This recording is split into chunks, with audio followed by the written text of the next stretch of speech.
దెస్సలోనికై పత్రిక 3వ అధ్యాయము 8వ వచనం. 1 దెస్సలోనికై పత్రిక 3వ అధ్యాయం 8వ వచనం. ఏలయనగా మీరు ప్రభువునందు స్థిరముగా నిలిచితిరా, మీరు ప్రభువునందు స్థిరముగా నిలిచితిరా, మేమును బ్రతికినట్టే. మీరు నిలిస్తే మేము బతికినట్టే, మేము కూడా యోర్దానులోని బయటకు వచ్చినట్టే. స్తోత్రం చెప్పండి. హల్లెలూయా. చదవండి వాక్యం అందరూ. ఏలయనగా మీరు ప్రభువునందు స్థిరముగా నిలిచితిరా, మేము. ఇది ఎవరు చెప్తున్న మాట? పౌలయ్య గారు మీరు స్థిరంగా నిలిస్తే మేము బతుకుతాం అనే మాట. మీరు స్థిరంగా నిలిస్తే మేము బ్రతికినట్టే. స్తోత్రం చెప్పండి. హల్లెలూయా. మీరు స్థిరంగా నిలబడండి. ఈ సంవత్సరం ఈ సంపూర్ణ రాత్రి ఆరాధనలో దేవుడు నీకు ఇస్తున్న మాట, నీ పిలుపు విషయమై నువ్వు స్థిరంగా ఉండు, నీ భక్తిలో స్థిరంగా ఉండు, నీ విశ్వాసంలో స్థిరంగా నిలబడు, ఆది అపోస్తలుల ఉపదేశ క్రమం మీద స్థిరంగా నిలబడు. మరలా దాస్యం అనే కాడి కింద చిక్కుకోవద్దు. అది భరించలేవు చెప్తున్నా. మొదటి భారం కన్నా ఇప్పుడు ఇది మరీ ఎక్కువైపోద్ది, అది భరించలేవు. ఆ దాస్యం అనే కాడి కింద చిక్కుకోవద్దు. ఆఖరికి ఒక వచనం చెప్పి నేను వాక్యాన్ని ముగిస్తున్నాను. పరిశుద్ధ గ్రంథములో నుండి ఫిలిప్పీయులకు రాసిన పత్రిక 1వ అధ్యాయం 28వ వచనం. ఏ విషయంలోనూ ఎదిరించు వారికి బెదరక అందరూ ఒక్క భావముతో సువార్త విశ్వాస పక్షమున పోరాడుచు ఏక మనస్సు గలవారై నిలిచి ఉన్నారని నేను మిమ్మల్ని గూర్చి వినులాగున మీరు క్రీస్తు సువార్తకు తగినట్లుగా ప్రవర్తించుడి. నేను మిమ్మల్ని గూర్చి వినులాగున మీరు క్రీస్తు యేసు సువార్తకు తగినట్టుగా ప్రవర్తించుడి. అట్లు మీరు బెదరకుండుట వారికి నాశనమును, మీరు నిలిచి ఉండుట అని చదవండి అక్కడ. మీరు నిలిచి ఉండుట వారికి నాశనమును, శత్రువుకు నాశనమును, మీకు రక్షణయును కలుగుననుటకు సూచనయై ఉన్నది. ఇది దేవుని వలన కలుగునది. అంటే అర్థం ఏంటి? నువ్వు నిలవటం అయినా పడిపోవటం అయినా కూడా దేవుని వలనే. మీరు నిలిస్తే, మీరు నిలుచుట శత్రువుకు నాశనం, మీకు రక్షణ కలుగుతుంది అనటానికి అదొక సూచన. నువ్వు నిలవలేదు అంటే అర్థం ఏంటంటే నీకు రక్షణ కలగదు.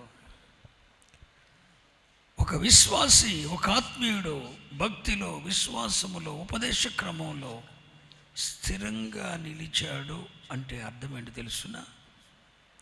ఎన్ని ప్రతికూలతలు ఎదురైనా, ఎన్ని కష్టాలు ఎదురైనా, ఎన్ని శ్రమలు ఎదురైనా, వాన కురిసిన, వరద వచ్చిన, గాలి విసిరి కొట్టిన, విశ్వాసములో, భక్తిలో స్థిరంగా నిలిచాడు అంటే అర్థం ఏంటంటే అది శత్రువుకు నాశనమని, నిలిచిన వానికి రక్షణ కలుగుతుంది అనటానికి అది ఒక చెప్పాలి సూచన. నీ శత్రువు నశించబోతున్నాడు అనటానికి సూచన ఏంటి?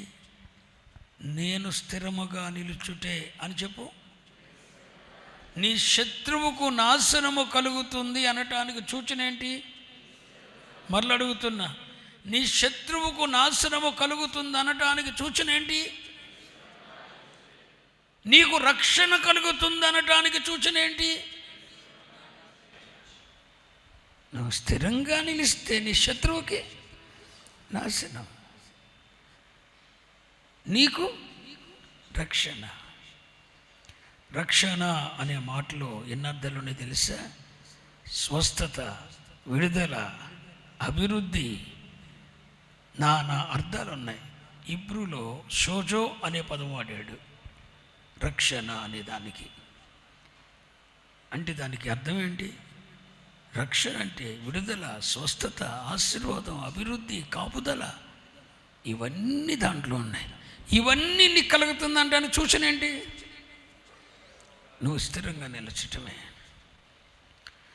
పిల్లలారా, 2025 సంవత్సరంలో నీ అడుగులు తడబడిన మాట వాస్తవమే. నీ కాళ్ళు జారుటకు సిద్ధమైన మాట వాస్తవమే. నువ్వు పడిపోవుటకు సిద్ధమైన అనుభవాలు జరిగినవి వాస్తవమే.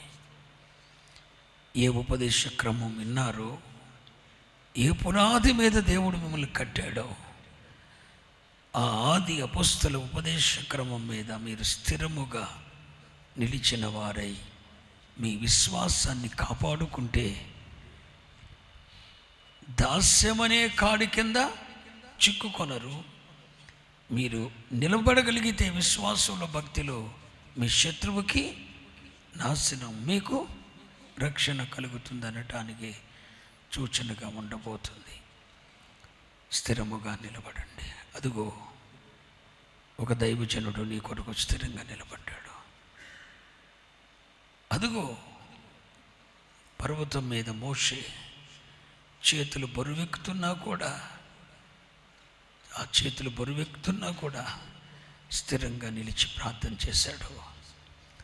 ఇశ్రాయేలీలు గెలిచారు, శత్రువు నశించాడు అనే మాట వినే వరకు కూడా మోషే చేతులు ఎత్తే ఉంచాడు. అదిగో మందసం మోస్తున్న యాజకులు, ఆఖరి మనిషి కూడా యోర్దాను దాటాడు.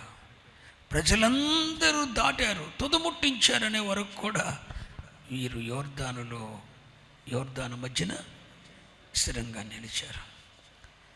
అదిగో మందసం మోస్తున్న యాజకులు స్థిరంగా నిలిస్తే ఒక జనాంగమే యోర్దాను దాటి వాగ్దాన దేశంలోకి వెళ్ళారు. యోర్దాను దాటి అంటే అర్థం ఏంటి తెలుసా? పాపము విషయమై చనిపోయి క్రీస్తు విషయమై బ్రతికే సమర్పణతో ముందుకెళ్ళిపోయారు. ఆమెను చెప్పండి. యోర్దాను దాటుట అంటే అర్థం ఏంటంటే పాపము విషయమై చనిపోయారు, దేవుని విషయమై బ్రతుకుతున్నారు. ఈ గొప్ప సమర్పణతో ఒక గుంపే కనానికి వెళ్ళారు. పాపము విషయమై చనిపోయి దేవుని కొరకు బ్రతికే ఒక గుంపు అదిగో యోర్దాను అవతల నిలబడింది. దానికి కారణం ఏంటి? యోర్దాను నడుమ మందసం మోస్తున్న యాజకులు నిలిచారు. అమాలేకీయుల మీద ఇశ్రాయేలు గెలుపొందారు. వారు గెలుపొందారు అనే మాట వినే వరకు ఆ పర్వతం మీద మోషే చేతులు బరువెక్కిన స్థిరంగానే నిలబడ్డాడు. పిల్లలారా, పిలుపును ఏర్పాటును కాపాడుకోవటానికి స్థిరంగా నిలబడాలి. స్థిరంగా నిలబడాలి. స్థిరంగా నిలబడాలి. మీరు స్థిరముగా నిలుచుట మీ శత్రువుకు నాశనం, మీకు రక్షణ కలగబోతుంది. మీ శత్రువు నశించబోతున్నాడు. మీరు విశ్వాసంలో, భక్తిలో, ఉపదేశ క్రమములో స్థిరంగా నిలిచి చూడండి. మీ శత్రువు నాశనం కాబోతున్నాడు. ఇది ఒక ప్రవచనాత్మకమైన మాటగా తీసుకోండి. ప్రవచనాత్మకమైన మాటగా తీసుకోండి. కష్టమైన, బాధ అయినా, శ్రమ అయినా, ఇబ్బంది అయినా స్థిరంగా నిలబడాల్సిందే. నేను అంటాను, ఈ మందసం మోసే దైవ సేవకునికి ఇది ఎప్పుడు తీస్తారు? మందసం భుజం మీద ఉండి ఎప్పుడు తీస్తారు?